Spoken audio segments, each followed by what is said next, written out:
Terima kasih masih bersama YPB Movie.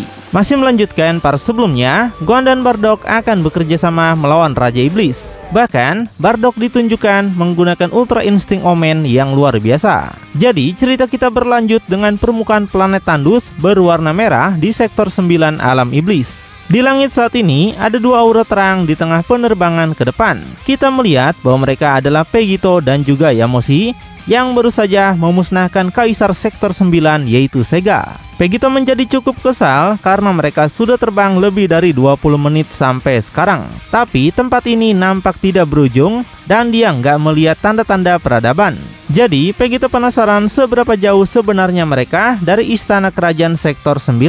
Tapi Yamoshi menegaskan bahwa dia tidak tahu karena belum pernah masuk ke sektor 9 sampai 1. Karena Yamoshi dulu pernah dihajar habis-habisan oleh Aiza di sektor 10 yang membuat Yamoshi tidak pernah kembali ke alam iblis. Untuk sesaat, Pegito nampak menunjukkan wajah yang benar-benar kosong saat dia mencoba memproses apa yang seharusnya dikatakan oleh Yamoshi sebagai pemandu jalan ini. Sampai akhirnya, Pegito menunjukkan wajah yang benar-benar kesal karena Yamoshi saja ternyata tidak tahu di mana mereka berada sekarang. Jika demikian, untuk apa Pegito membutuhkan bantuan Yamoshi kalau tidak ada gunanya sama sekali? Sementara Yamoshi cuma menunjukkan wajah yang kocak dan gak bisa menjawab apapun pertanyaan Pegito itu. Tapi akhirnya, beberapa menit kemudian, Yamoshi melihat ke bawah sambil berpikir. Yamoshi katakan meskipun dia tidak tahu jalan, tapi dia masih berguna untuk Pegito. Yaitu, Yamoshi masih memiliki akal sehat dan kebijaksanaan yang bagus untuk menasehati setiap tindakan Pegito yang berlebihan. Mereka telah terbang selama ini karena Yamoshi telah mencoba menemukan beberapa iblis di sekitar sini. Di mana ada satu jenis iblis apapun yang mereka lihat, itu bisa menjadi informasi penting untuk mereka. Dan karena Pegito otomatis menjadi Kaisar Iblis Sektor 9 sekarang, maka Pegito akan bisa menundukkan semua iblis yang ada di sektor ini. Sampai kemudian, Yamoshi menoleh dan menemukan ada satu iblis yang dia lihat. Dan memang saat kita melihatnya dari belakang mereka, ada beberapa iblis yang sedang berkumpul di sana. Dan tanpa membuang banyak waktu, Yamoshi akan menjadi orang pertama yang turun untuk mengambil informasi dari para iblis sipil itu. Tapi para iblis menjadi panik karena menyadari bahwa Yamoshi bukanlah seorang iblis seperti mereka karena tidak memiliki tanduk. Mereka berbalik menjadi sangat marah dan menegaskan Yamoshi seharusnya tidak berada di alam mereka. Mereka malah mengancam Yamoshi untuk memberitahukan siapa dirinya dan akan mencabik-cabik tubuh Yamoshi. Tapi tiba-tiba saat mereka akan menyerang, suara Pegito terdengar keras memerintah mereka untuk tidak melakukan perlawanan pada Yamoshi tua.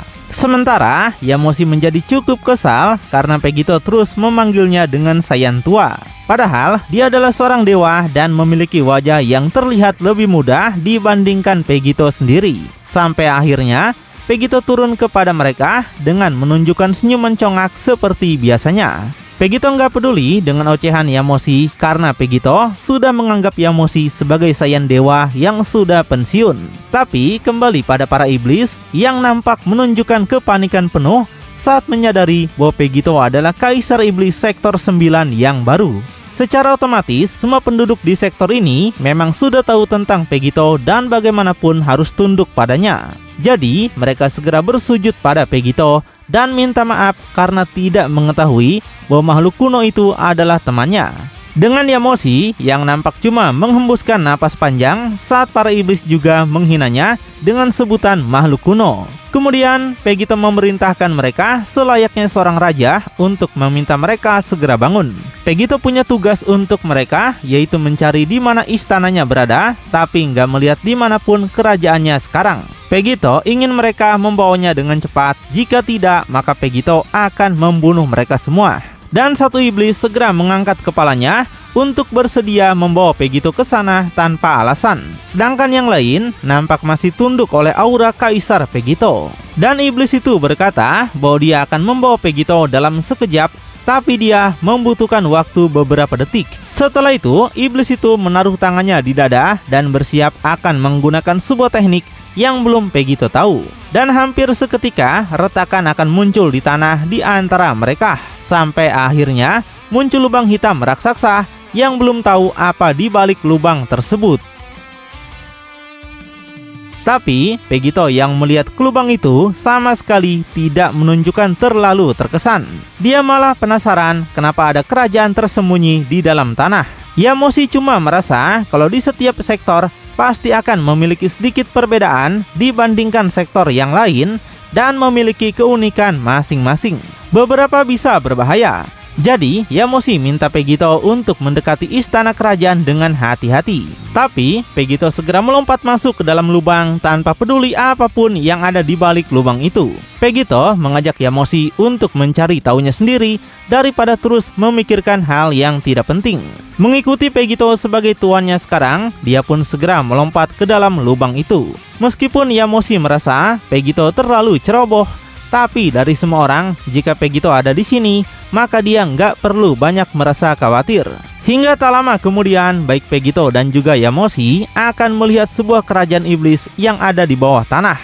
Kerajaan kegelapan yang benar-benar gelap karena tidak tersorot oleh cahaya dari atas. Sedangkan Pegito terus melihat sekeliling dengan senyuman lebar.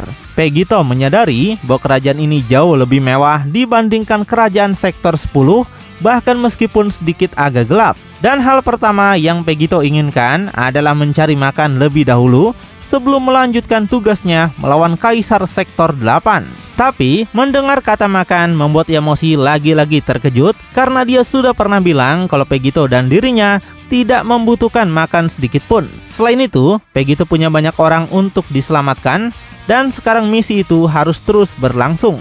Tapi dengan mata yang berubah lagi menjadi mata iblis, Pegito mengingatkan Yamoshi untuk tidak memerintah orang sepertinya. Sekarang Pegito seperti dikendalikan oleh iblis lain dan tidak menjadi dirinya sendiri. Tapi setelah beberapa saat, Pegito dan juga Yamoshi duduk di sebuah meja makan kerajaan dan dilayani dengan baik oleh para bawahan Pegito. Sang pelayan memberitahu bahwa stok makanan di istana ini tidak terbatas. Jadi dengan mulut masih penuh makanan, Pegito menyuruh pelayan itu untuk mengeluarkan semua makanan yang ada. Selain itu, Pegito memuji makanan ini sangat enak, bahkan dengan daging yang sangat lezat. Di situ, pelayan menjelaskan Pegito nggak akan mendapatkan makanan seenak di sektor ini karena daging di sini adalah daging iblis tingkat rendah yang dibakar dan dibumbui dengan baik.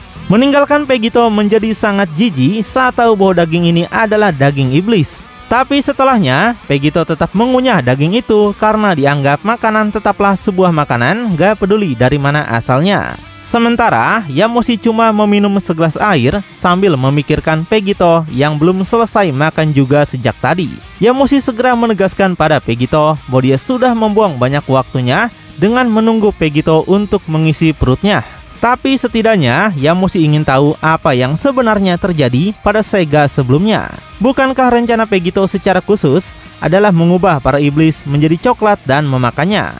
Lalu menggunakan kekuatan iblis dengan cara seperti itu tanpa mengganggu tubuhnya. Jika Pegito melakukannya pada Aiza, mengapa Pegito tidak melakukannya pada tubuh Sega? Pegito yang menoleh ke samping mengakui bahwa Yamoshi memiliki penglihatan yang begitu jeli. Dan yang bisa Pegito katakan bahwa dia hanya terbawa suasana dan ingin membuktikan pada Sega seperti itulah kemampuan dari ekor sel yang bisa menyerap energi seseorang. Pegito yakin bahwa Sega hanyalah iblis lemah yang kekuatan tambahannya, apalagi kejahatan iblis apapun yang dimilikinya, hampir tidak akan mempengaruhi tubuhnya.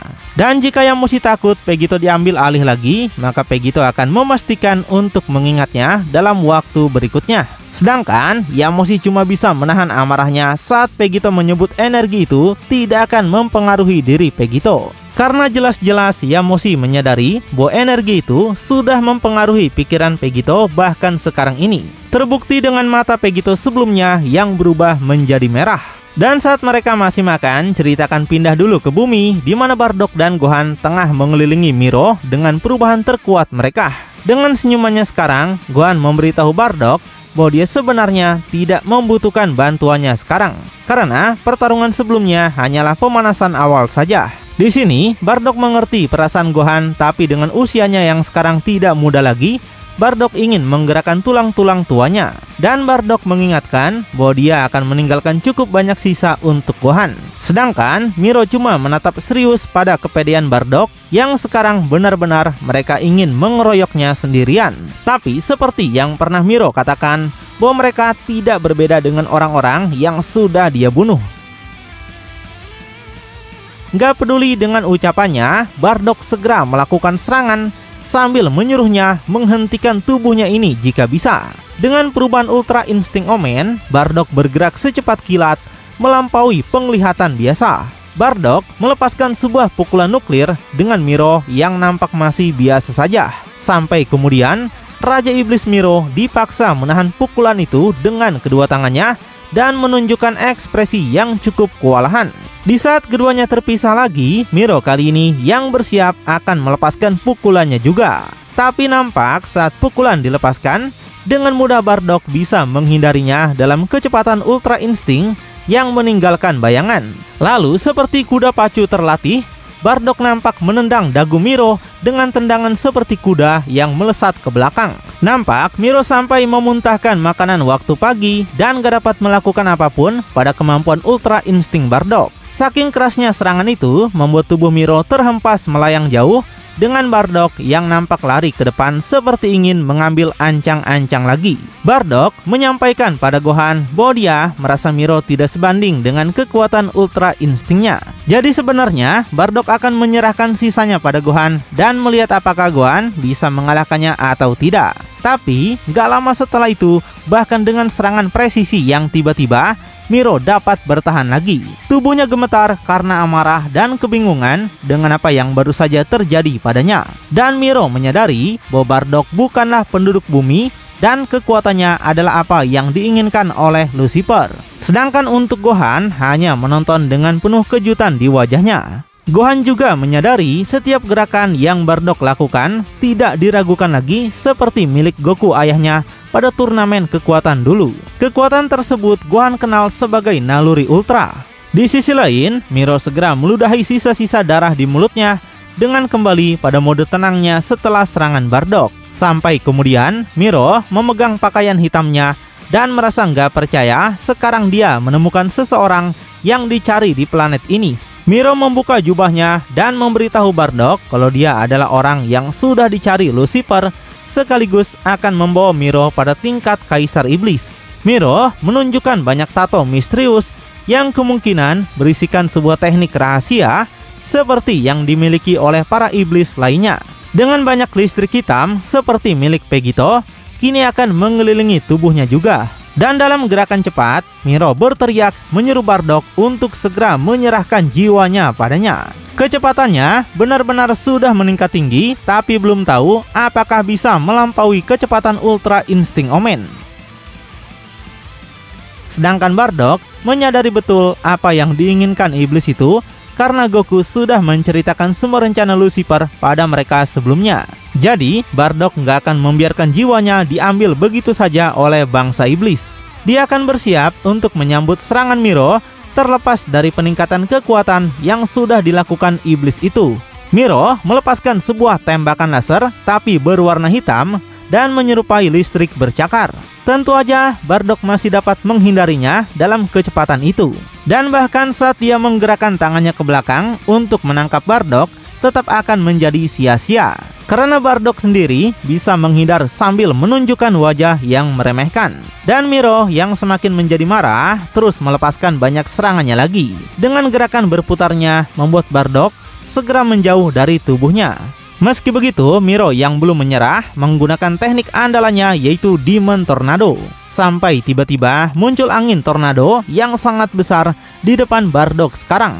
Yang tentu aja tornado tersebut sangat berbeda dengan biasanya karena ini mengandung banyak energi iblis. Tapi sayangnya untuk Miro, teknik sombong yang menakutkan seperti itu tidak akan berpengaruh pada Bardock karena dia sudah melihatnya di timelinenya sendiri. Bardock malah menunjukkan senyuman kegembiraan dan siap untuk melawan tornado itu.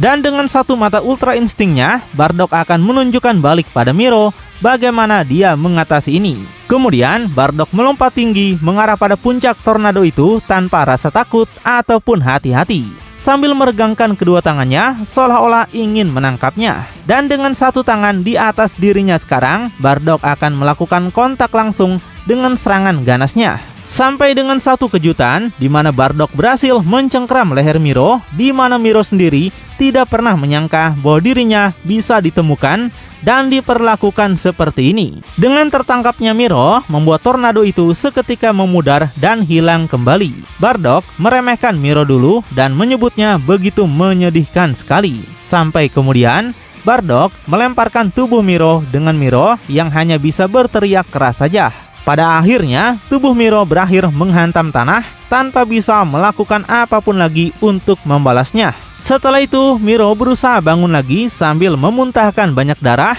dan memegangi lehernya yang benar-benar kesakitan. Dia berjuang sekuat tenaga untuk membuka kembali jalan napasnya.